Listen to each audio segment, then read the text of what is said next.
함께 신앙 고백합니다.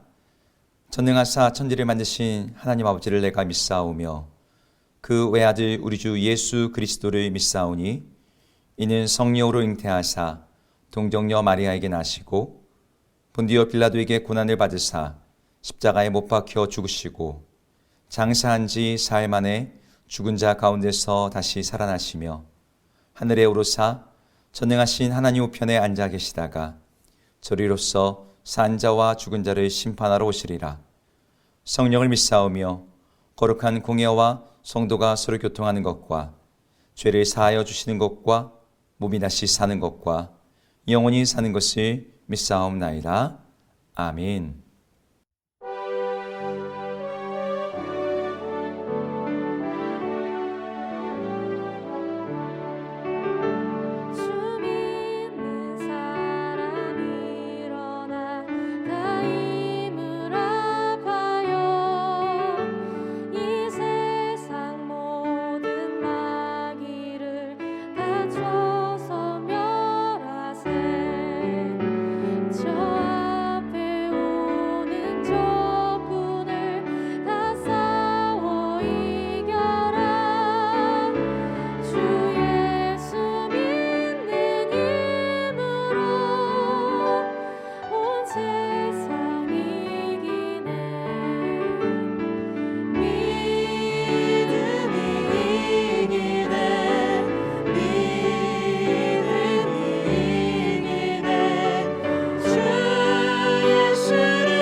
여호와께서 모세에게 말씀하여 이르시되 이스라엘 자손에게 말하여 이르라.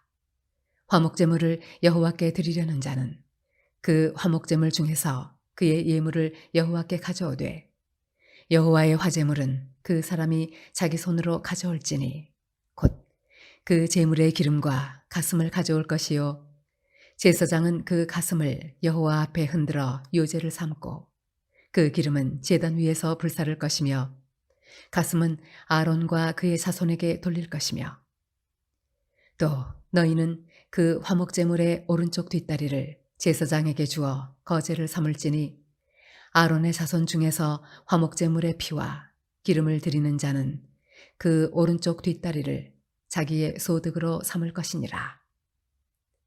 내가 이스라엘 자손의 화목제물 중에서 그 흔든 가슴과 든 뒷다리를 가져다가 제사장 아론과 그의 자손에게 주었나니 이는 이스라엘 자손에게서 받을 영원한 소득이니라.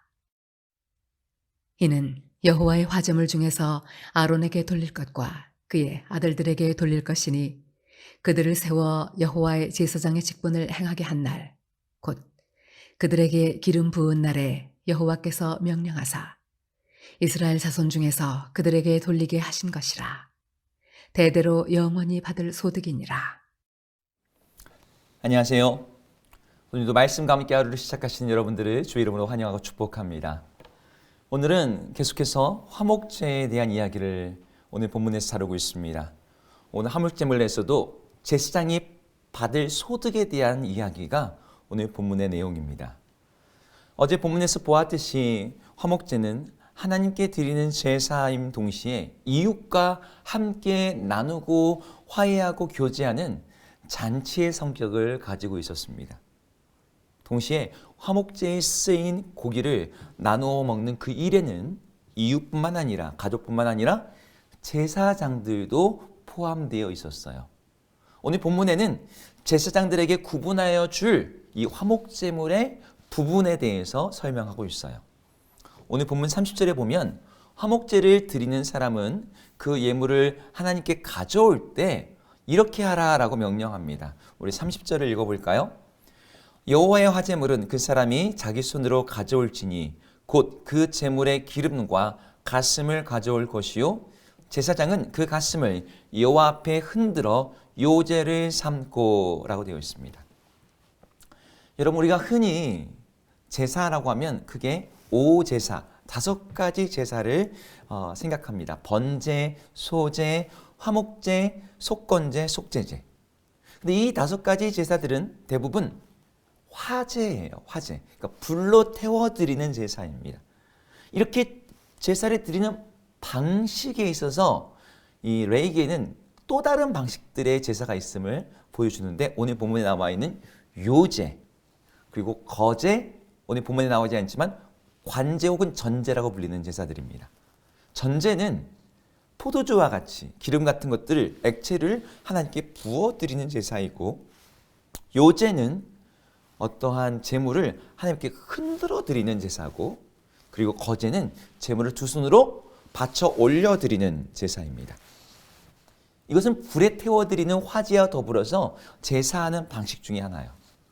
오늘 방금 읽었던 구절에 나오는 요제는 마치 파도를 일으키듯이 그렇게 하나님 앞에서 이 제물을 이 가슴과 수평으로 맞춰놓고서 이 제물을 바치는 사람과 손을 마주하고 제사장이 함께 앞으로 뒤로 밀었다가 당겼다가 하면서 하나님께 흔들어서 드립니다. 이렇게 흔들어서 드린 이 제물의 가슴 부분은 제사장의 몫으로 할당되었어요. 근데 이 요제 말고 또 거제가 나오는데요. 거제는 아까 말했듯이 하나님께 이렇게 들어 올려 드리는 제사입니다. 이 거제로 드리는 부분은 요제는 아까 제물의 가슴 부분이었다면 거제는 제물의 오른쪽 뒷다리, 오른쪽 넓적다리 부분을 하나님께 올려서 드리게 했습니다. 이 모든 것을 통해서 하나님께 불에 태워 드리는 방식 외에도 하나님께 그것을 올려드렸다라는 것을 그들의 행동을 통해서 보여주었던 것이죠. 그런데 이 두 부분을 제사장들에게 하나님께서 그들의 몫으로 그들의 소득으로 삼게 하셨어요.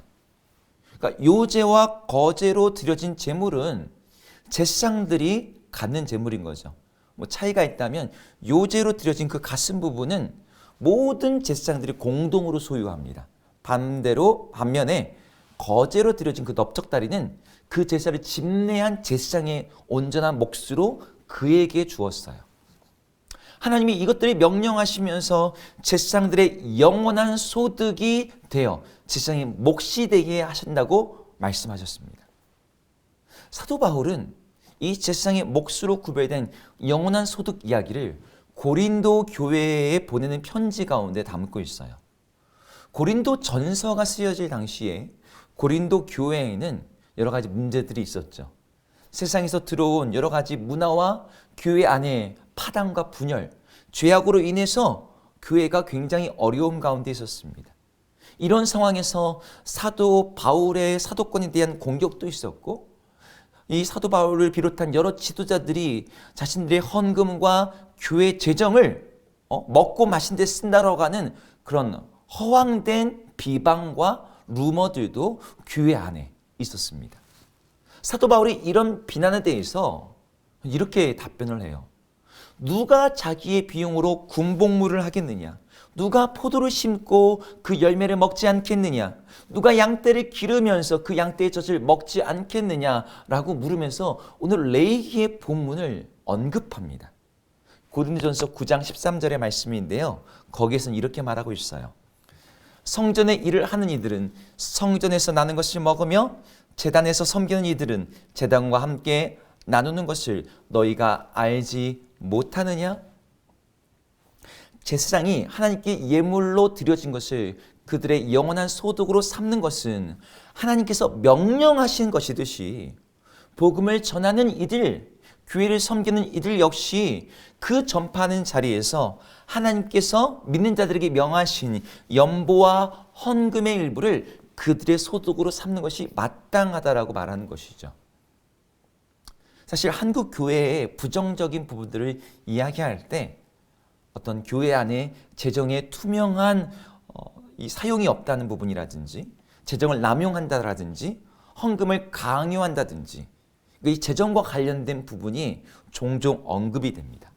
이런 부정적인 이미지들이 중첩되다 보니 성도들의 헌금이 목회자들의 사례비로 쓰이는 것을 아깝게 여기고 낭비라고 생각하는 사람들도 있는 게 사실이에요. 예를 들면 이런 거죠.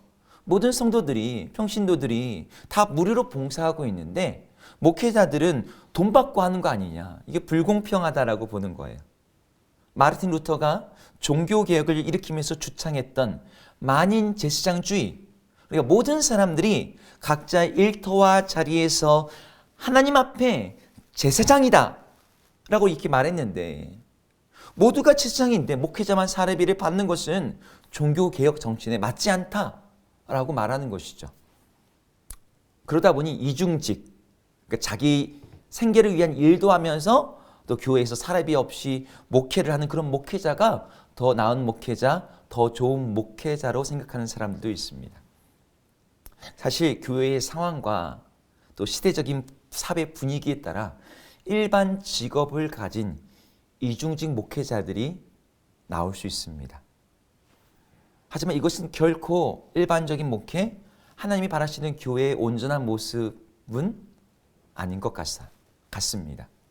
마르틴 루터가 만인 제사장주의를 이야기할 때 모든 사람이 각자의 일터에서 제사장이다 라고 말할 때 각자가 자기 일터에서 자신의 소득을 얻듯이 목회자 역시 교회에서 제사장으로서 교회에서 그 소득을 얻는 것은 사실 종교개혁 정신에 부합하는 것이죠. 그런데 오늘 본문은 단지 목회자들의 소득에 대한 이야기가 아닌 거예요. 사실 성경에서 말하는 제사장들, 아까 마르틴 루터가 얘기했던 것처럼 모든 성도들이 하나님 앞에서 왕 같은 제사장이잖아요. 그런데 오늘 본문은 화목제물 이야기로 시작해서 제사장들의 영원한 소득을 얘기하다가 모든 불에 태워드리는 화제, 그러니까 앞에 나온 5제들을 포함하는 그 모든 화제에 대한 결론이 나옵니다. 35절과 36절인데요. 읽겠습니다. 이는 여호와의 화제물 중에서 아론에게 돌릴 것과 그의 아들들에게 돌릴 것이니 그들을 세워 제사장의 여호와의 제사장의 직분을 행하게 한 날, 곧 그들에게 기름 부은 날에 여호와께서 명령하사 이스라엘 자손 중에서 그들에게 돌리게 하신 것이라 대대로 영원히 받을 소득이니라. 아멘. 여러분, 제사 이야기의 마지막에 왜 제사장들의 영원한 소득 이야기를 첫 번째 결론으로 내리고 있는 걸까요? 여러분, 여기 나온 제사장이 목회자들입니까? 종교개혁의 정신을 갖고 있는 우리들은 이 제사장들이 바로 우리들의 이야기라고 믿는 사람들이에요. 모든 사람들이 제사장이고, 그래서 온 세상 앞에서 하나님을 어떻게 섬겨야 되는지를 보여줄 왕 같은 제사장들이 바로 우리들이죠. 그런 우리들이 어떻게 살지를 오늘 본문은 오히려 더 말해주는 것입니다. 하나님께서 제사장을 위해서 영원한 소득으로 그것들을 명령하시듯이 우리들의 영원한 소득, 제사장인 우리들의 영원한 소득은 이 땅에 어떤 소득이 있지 않습니다. 이 땅에서 우리에게 먹을 것, 마실 것, 이 세상에서 사람들이 추구하는 것이 우리의 소득이 아닌 것이죠. 우리의 영원한 소득은 우리를 통해서 하나님이 예배한 자들의 예배, 하나님께 감사하는 자들의 찬양, 하나님 앞에 하나님을 주라고 고백하는 자들의 그 고백이 바로 우리들의 영원한 소득이 되는 것이죠.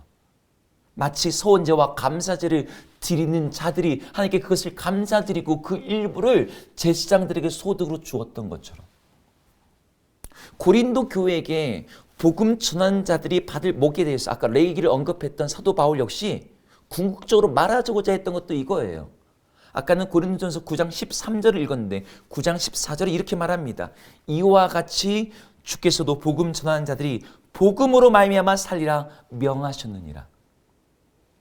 여러분, 우리들은 복음을 전하는 자로서 우리가 전한 복음으로 말미암은 그 영원한 소득을 가지고 있어야 돼요. 그 소득이 무엇입니까? 우리가 전하고 심은 그 복음으로 인해서 하나님을 예배하는 예배, 하나님을 향한 회심, 하나님을 향한 찬양과 감사, 하나님을 향한 신앙의 고백들이 우리 주변에 하나님께 드려지는 일들이 나타나야 된다는 것이죠. 우리가 전한 복음으로 인해서 우리의 삶을 통해서 우리 주변에서 하나님을 향한 찬양, 하나님을 향한 신앙 고백, 하나님을 향한 회심, 하나님을 향한 예배가 일어나게 된다면 그것이 진정한 우리의 영원한 소득이요, 우리의 영원한 상급이 되는 줄로 믿습니다. 우리를 통해서 하나님께로 돌이키고 하나님께로 나아가 예배하는 이들의 그 찬양과 감사가 넘쳐남으로 말미암아 그것이 우리의 영원한 자랑이요, 소득이요, 상급이 되시는, 그것으로 하나님 앞에서 기뻐하는 왕 같은 제사장으로 살아가는 우리 모든 성도님 되기를 주의 이름으로 축복합니다. 기도하겠습니다. 하나님, 제사장에게 명령하신 그 영원한 소득, 그것이 바로 지금 우리들에게 있기를 소망합니다. 우리가 전한 복음을 통하여서 우리 주변의 많은 사람들이 하나님께 돌아오며 우상 숭배로부터 하나님을 예배하는 삶으로 나와 하나님께 감사하며 기뻐하며 찬양하며 하나님의 온전한 신앙을 고백하는 그 놀라운 일들이 있게 하여 주시옵소서. 그것들이 우리의 영원한 상급이요, 우리의 영원한 소득이 되게 하여 주옵소서. 예수 이름으로 기도드립니다. 아멘. 함께 주기도문 하시겠습니다. 하늘에 계신 우리 아버지여, 이름이 거룩히 여김을 받으시오며 나라 임하옵시며 뜻이 하늘에서 이룬 것 같이 땅에서도 이루어지이다. 오늘 우리에게 일용할 양식을 주옵시고 우리가 우리에게 죄 지은 자를 사하여 준 것 같이 우리 죄를 사하여 주옵시고 우리를 시험에 들게 하지 마옵시고 다만 악에서 구하옵소서. 대개 나라와 권세와 영광이 아버지께 영원히 있사옵나이다. 아멘.